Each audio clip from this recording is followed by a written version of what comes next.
Hi guys, வணக்கம் தம்பி. இன்னைக்கு வந்து why AI is dangerous இதை பத்தி தான் பார்க்க போறோம். இதை மட்டும் வக்கனையா பேசு. வணக்கம் வைக்க சொன்னா மட்டும் அதிகாரியோட கண்ணை குத்து. வாங்க போவோம்.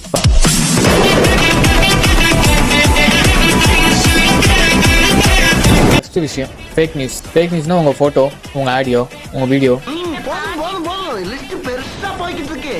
இதெல்லாம் வச்சு ஃபேக்கா கிரியேட் பண்ணி அது வந்து லைட்னிங் ஸ்பீட்ல வந்து ஸ்ப்ரெட் ஆகும்.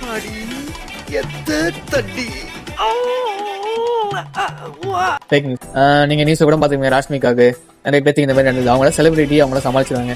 ஆனால் சாதாரண மனுஷனுக்கு இந்த மாதிரி நடந்தால் நம்மளால கண்டிப்பா சமாளிக்க முடியாது. ஆள் தெரியல போட்டு நாங்கெல்லாம் சிங்கத்தோட உண்ணாக்க வெட்டுக்குன்னு பிடிங்க திங்கிறீங்கடா. ஸோ கொஞ்சம் கேர்ஃபுல்லா இருங்க. அடுத்து என்னன்னு பாத்தீங்கன்னா பிரைவசி வந்து லீக் பண்ணும். நீ நினைக்கிற மாதிரிலாம் ஒண்ணும் இல்ல.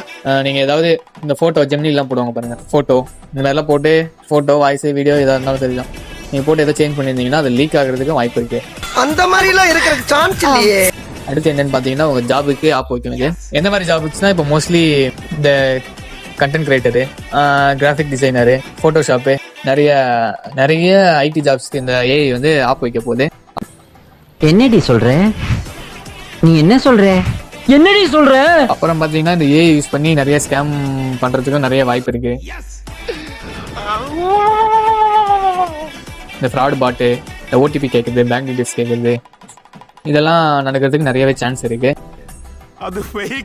அப்புறம் பாத்தீங்கன்னா மக்களும் இதை ஓவரா டிபெண்ட் பண்ணி இருக்கிறதுக்கும் வாய்ப்பு அதிகமா இருக்கு. ஏன்னா இப்பெல்லாம் எல்லா டாஸ்க்கும் ஏஐயே செய்யுது, நம்ம ஏன் செய்யணும் அப்படின்னு சொல்லிட்டு மக்களும் ஏஐ டிபெண்ட் பண்ணியே இருக்க ஆரம்பிச்சிருவாங்க. என்னது? அப்புறம் பாத்தீங்கன்னா சைபர் அட்டாக், அது வந்து கொஞ்சம் பவர்ஃபுல்லா மாறதுக்கு வாய்ப்பு இருக்கு. சைபர் அட்டாக்னா பாஸ்வேர்ட் கிராக் பண்றது, சிஸ்டம் ஹேக் பண்றது, ஆட்டோ அட்டாக், இந்த மாதிரி நிறைய இருக்கு. நம்ம கொஞ்சம் கேர்ஃபுல்லா தான் இருக்கணும். ஸோ இதனாலதான் ஏஐ வந்து ரொம்ப டேஞ்சர்னு சொல்றாங்க. ஏமாந்துடாதீங்க, பி கேர்லெஸ். எல்லா வேலையும் நம்ம ஏஐ கிட்ட சொல்லாம நம்மளே எடுத்து பண்ணா கொஞ்சம் நல்லா இருக்கும்.